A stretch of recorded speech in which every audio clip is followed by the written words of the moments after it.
Mantan libero Timnas Voli Putri Indonesia Berlian Marcella merespon target tinggi yang diberikan oleh PBPSI kepada Megawati dan kawan-kawan di ajang AFC Challenge Cup 2024. Berlian Marcella memberikan respon terhadap PBPSI tersebut karena dinilai terlalu tinggi menilai Timnas Voli Putri Indonesia jika berhasil menang dan masuk ke babak semifinal di ajang AFC Challenge Cup 2024.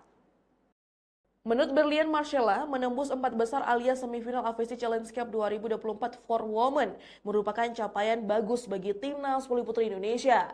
Artinya jika target PBPSI terrealisasi, maka skuad yang diperkuat oleh Megawati, Wilda Nurfadila, Agustin Wulandari hingga Maradanti Namira memperlihatkan hasil yang luar biasa hebat. Bagi Berlian, tidak mudah untuk mewujudkan target menembus final mengingat tim besutan Alim Suseno dibentuk dalam hitungan hari. Terlebih, Sri Kandi Voli Indonesia menyongsong AFC Challenge Cup 2024 di Filipina tanpa ada TC alias pemusatan latihan. Berlian yang semasa masih aktif sebagai pemain dikenal lewat julukan Bu Lura meminta publik tanah air tidak berekspektasi tinggi. Mantan pemain elektrik PLN Bandung BJB Tanda Mata hingga Popsi Popolwan ini optimis jika Megawati Hangestri dan kawan-kawan bisa menjuarai AFC Challenge Cup 2024. Dan jika tidak, maka support dan apresiasi tinggi layak diberikan kepada Megawati Hangestri dan kawan-kawan.